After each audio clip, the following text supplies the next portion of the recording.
बृहन्मुंबई महानगर पालिका शिक्षण विभाग ऑनलाइन वर्चुअल क्लासरूम की हिंदी की कक्षा में आप तमाम का स्वागत है। मैं हूं आपकी शिक्षिका अंसारी अस्मा रुकैया मोहम्मद कैस। आज हम पढ़ने वाले हैं हिंदी। तो चलिए शुरू करते हैं हमारा आज का सेशन।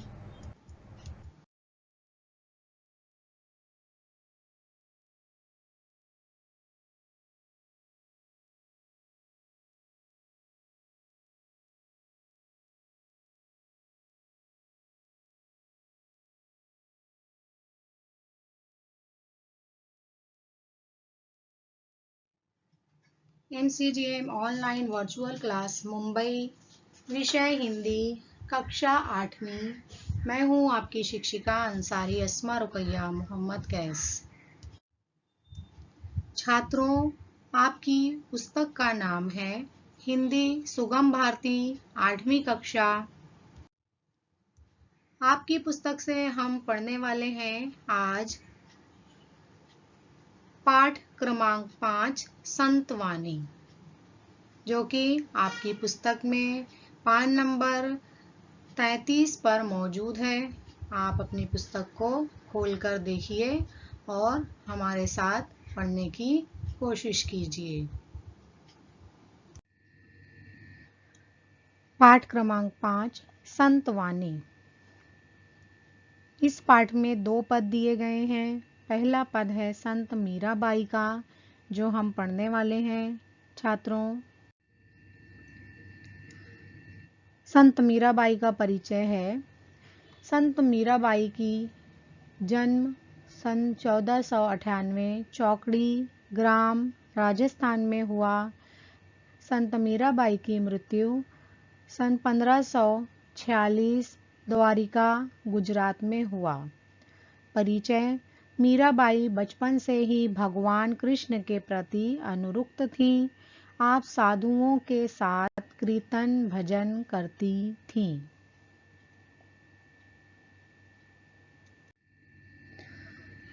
संत मीराबाई की प्रमुख कृतियां हैं राम गोविंद, राग सोरठा के पद, गीत गोविंद, मीरा पदावली आदि।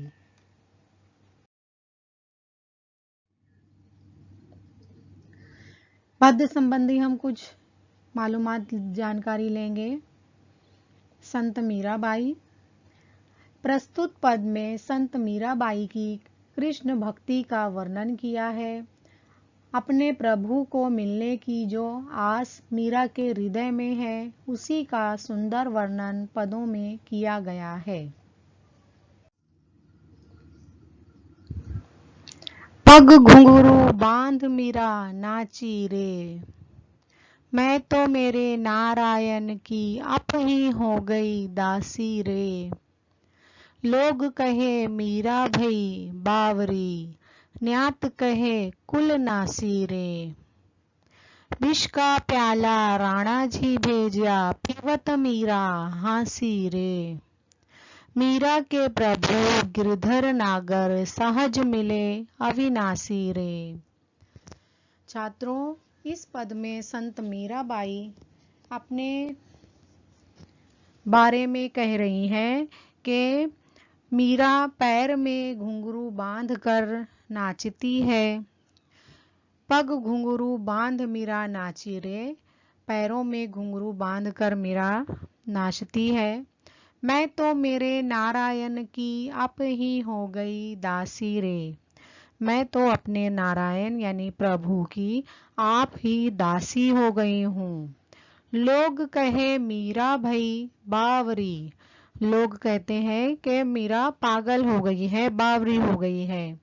और न्यात कहे कुल नासी रे, और न्यात मतलब के जो सगे रिश्तेदार संबंधी हैं वो कहते हैं कि ये मीरा जो है वो कुल नासी है। कुल नासी मतलब कुल का नाश करने वाली है। विष का प्याला राणा जी भेजा, पीवत मीरा हासी रे। राणा जी थे, जब उन्होंने विष का प्याला मीरा जी को भेजा तो मीरा ने विष का प्याला भी हंसते हंसते पी गई। मीरा के प्रभु गिरधर नागर, सहज मिले अविनाशी रे। मीरा के प्रभु कौन है छात्रों? श्री कृष्ण भगवान गिरधर नागर पर्वत उठाने वाले हैं। वो सहज ही मिलेंगे, कभी भी नष्ट होने वाले नहीं हैं।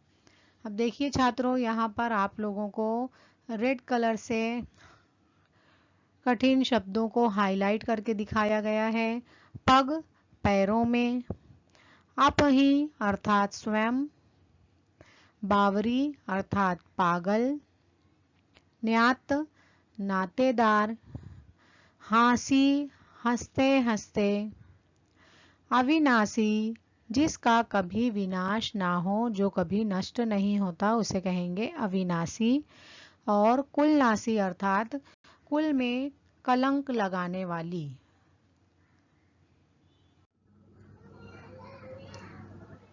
दरस बिन दुखन लागे नयन, जब से तुम बिछड़े प्रभु मोरे कबू न पायो चैन। सबद सुनत मेरी छतियाँ कांपें मीठे लागे बैन।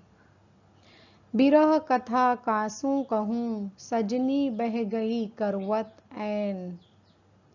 कल ना परत पल पल मग जोवत भई छमासी रैन। मीरा के प्रभु कब्रे मिलोगे दुख मेटन सुख दैन। छात्रों, यहाँ पर मीराबाई कहती हैं कि दरस बिन दुखन लागे नैन। प्रभु आपके दरस, आपके दर्शन के बिना जो ये मेरे नैन हैं अब दुखने लगे हैं, मेरी आंखें जो हैं वो दुखने लगी हैं। दुखन का मतलब है दुखने लगी हैं, और नयन का मतलब होता है नेत्र। जब से आप मुझसे बिछड़ गए हैं तब से आज तक मुझे कभी भी चैन नहीं मिला है। जब से तुम बिछड़े प्रभु, जब से प्रभु आप मुझसे बिछड़ गए हैं, मोरे कबू हूँ न पायो चैन, कबू कभी भी, मुझे कभी भी चैन नहीं मिला है। सबद सुनत मेरी छतियाँ कांपे मीठे लागे बैन। मीराबाई कहती हैं कि जो पपीहे और कोयल के मीठे बोल हैं, जो उनके शब्द हैं, वो जब भी मैं सुनती हूँ तो मेरा हृदय कांप उठता है। और मीठे लागे बैन, और जब कोई गलत बात बोलता है तो वो मुझे मीठा लगता है। बिरह कथा कांसू कहूँ सजनी बह गई करवत ऐन। मीराबाई जी कहती हैं कि ये जो मेरी बिरह की कथा है, मतलब आपके विरह में जो मुझे कष्ट पहुंच रहा है, मैं ये किससे कहूँ। बह गई करवत ऐन, मतलब जो मेरी रातें हैं, ऐन यानी कि रातें हैं, वो करवट ले लेकर गुजरती हैं।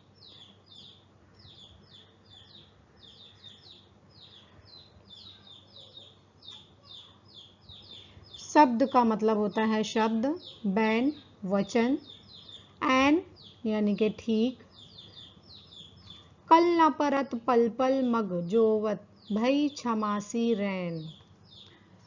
मीराबाई कहती हैं कि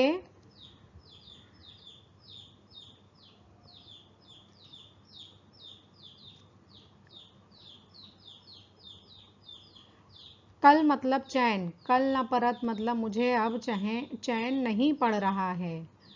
पल पल मग जोवत मतलब पल पल मैं आपकी वाट जो होती हूँ, आपका इंतज़ार करती हूँ, मैं पल पल आपका रास्ता देखती हूँ, और मुझे ये रात जो है वो 6 महीने की लग रही है। छमासी रैन मतलब 6 माह की लग रही है, जो बीत ही नहीं रही है।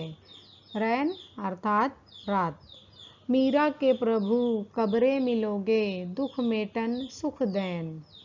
अब मीराबाई जो है वो अपने प्रभु से कह रही हैं कि मीरा के प्रभु अब कब मिलोगे, मुझे मेरा जो दुख है उसे मिटन दूर करने के लिए, मिटाने के लिए और सुख देने के लिए मुझसे अब कब मिलोगे।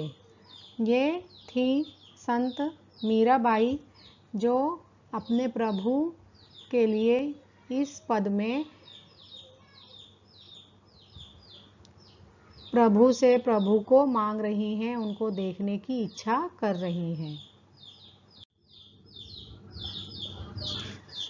छात्रों, अब पाठ संतवाणी का हम दूसरा भाग देखने वाले हैं, जिनके लेखक हैं गोस्वामी तुलसीदास जी। परिचय। जन्म। तुलसीदास जी का जन्म सन 1511 एटा उत्तर प्रदेश में हुआ और इनकी मृत्यु सन 1623 वाराणसी उत्तर प्रदेश में हुई। इनका परिचय है। तुलसीदास जी का मूल नाम राम बोला था। इनको राम बोला भी कहा जाता था। आप द्वारा रचित रामचरितमानस महाकाव्य विश्व में महत्वपूर्ण स्थान रखता है ना। आपके द्वारा लिखी गई रामचरितमानस जो काव्य की किताब है, वो पूरे विश्व में बहुत महत्वपूर्ण स्थान रखती है। प्रमुख कृतियां हैं इनकी रामचरितमानस, विनय पत्रिका, दोहावली, कवितावली आदि। पद्य संबंधी। गोस्वामी तुलसीदास जी के इस पद में बताया गया है, ये पद कवितावली से लिया गया है। यहाँ सीता जी की थकान, श्री राम की व्याकुलता, शरीर सौष्ठव का बड़ा ही सुंदर वर्णन किया गया है।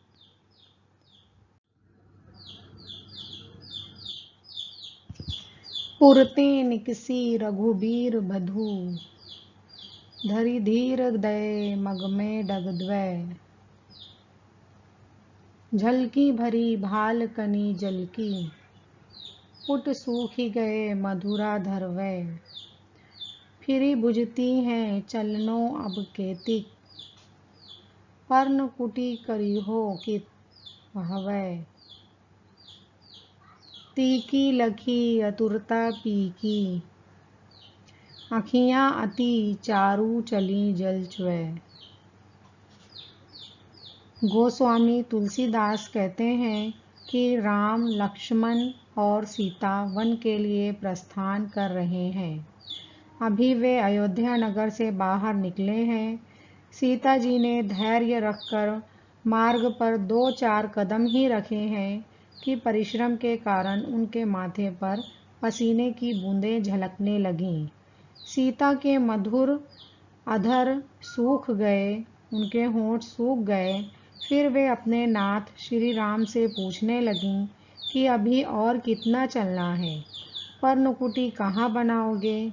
अपनी पत्नी की ऐसी आतुरता, व्याकुलता देखकर उनके प्रिय राम के सुंदर नेत्रों में जल भर आया। छात्रों, पुरते अर्थात नगर, निकसी निकली, रघुबीर बधू सीता जी को कहते हैं, धरी धारण करके, दय रखे, मग मार्ग, पुट होंठ, पुर नगर, डग कदम, द्वय दो, झलकी दिखाई, भाल माथा, कनी बूंद, पर्णकुटी पत्तों की बनी कुटिया।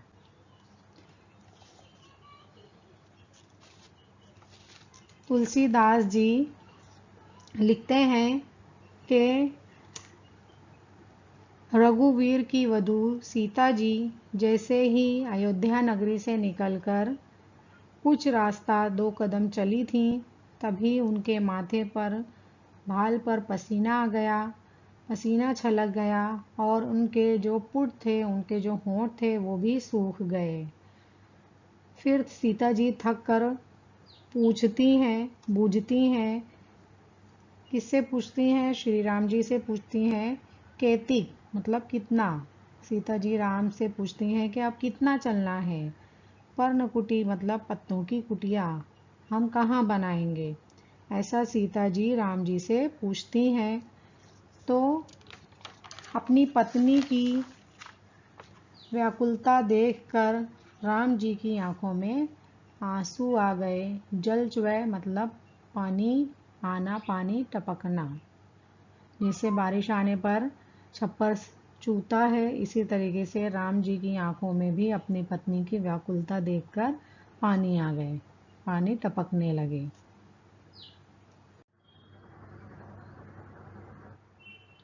जल को गए लखन है लरिका, परिखो पिए चाह घरिक है ठाड़े। पोंछी पसेऊ बयारी करो, अरु पाए पखारी हों वो भूरी डाड़े। तुलसी रघुबीर प्रिया श्रम जानी कै, बैठी बिलम्ब लो कंटक काढ़े। जानकी नाह को नेहू लखियो, पुलक्यो तनु बारी बिलोचन बाड़े। छात्रों, इस पद में गोस्वामी तुलसीदास जी लिखते हैं कि सीता जी कहती हैं कि लक्ष्मण जल को गए लखन, लखन लक्ष्मण जल लाने गए हैं लरिका, वे अभी बालक हैं। परिखो पिय चाह घरिक है ठाड़े, परिखो मतलब प्रतीक्षा करना,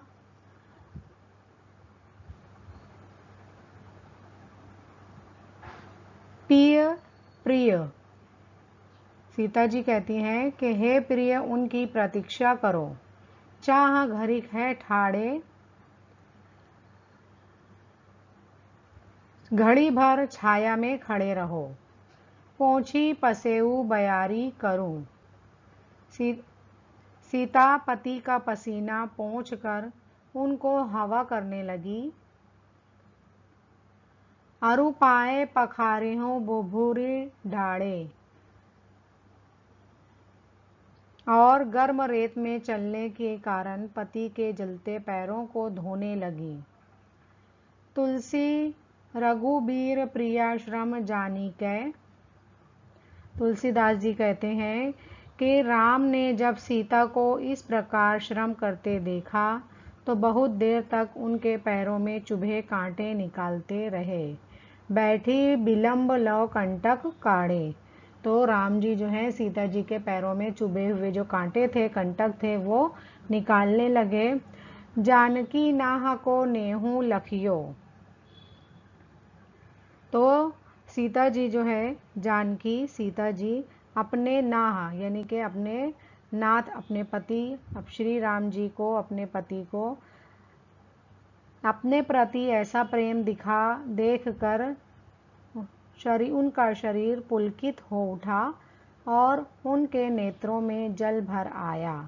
पुलक्यो तनु बारी बिलोचन बाड़े, और उनकी जो नेत्र थे, उनकी जो आंखें थी, वो आंसुओं से भर गई अपने प्रति उनका प्रेम देखकर। देखिए छात्रों, यहाँ पे बहुत से नए शब्द आए हैं। लरिका लड़का, परिखो प्रतीक्षा करना, बयारी हवा, भूभूरी गर्म रेत, बिलम्ब देर, नाह पति, नेहू स्नेह, पुलक्यो पुलकित, बारी जल, बिलोचन नेत्र। सूचना के अनुसार कृतियां करो। छात्रों, आपकी पुस्तक में कुछ कृति करने के लिए आपको दी गई है, तो हम उसे देखते हैं। संजाल पूर्ण करो। कृष्ण प्रेम में मीरा की स्थिति, हमने जो पहला पद पढ़ा संत मीराबाई का, उस पद में कृष्ण प्रेम में मीरा जी की क्या स्थिति हुई वो हमें यहाँ पर लिखनी है। तो हम पहला लिखेंगे, मीरा अपने नारायण की दासी बन गई। मीरा पैरों में घुंघरू बांधकर नाचने लगी। लोगों के लिए मीरा बावली हो गई। राणा द्वारा भेजे गए विष का प्याला मीरा हंसते हंसते पी गई। तो इस तरह से हम संजाल पूर्ण करेंगे। दूसरा प्रश्न है, संजाल पूर्ण करो। सीता की थकान दर्शाने वाले शब्द। गोस्वामी जी का जो हमने पद पढ़ा है उसमें सीता जी की थकान दर्शाने वाले कौन से शब्द आए हैं, उन्हें हमें यहाँ पर लिखना है।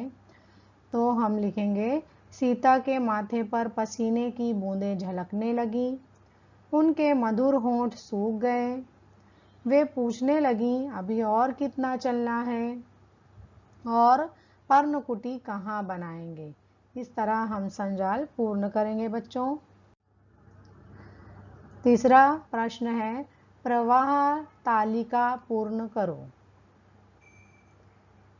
तो हम लिखेंगे, प्रभु दर्शन के बिना मीरा के नयन दुखने लगे। जब से कृष्ण बिछड़े मीरा ने कभी चैन नहीं पाया। प्रभु के मधुर वचनों की याद आते ही मीरा का हृदय सिहर उठता है।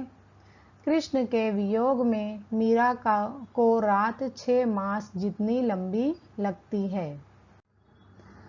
प्रश्न चौथा, लिखो पदांश में आए इस अर्थ वाले शब्द।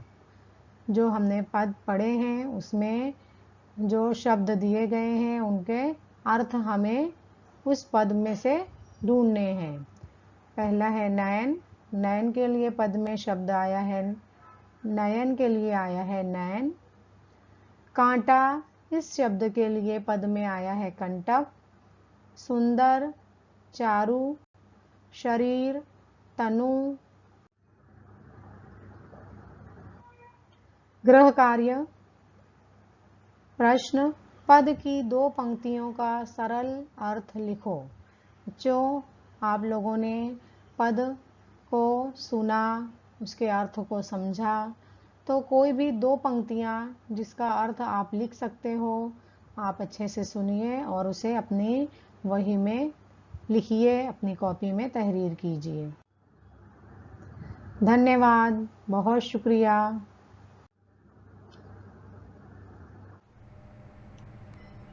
आशा करती हूँ कि आपको आज के लेसन में जो कुछ भी पढ़ाया गया है आपके समझ में आया होगा। घर काम के क्वेश्चंस हल कीजिए और अपने स्कूल के व्हाट्सएप ग्रुप पर शेयर कीजिए। फिर मिलेंगे अगले सेशन में, तब तक के लिए खुदा हाफिज़।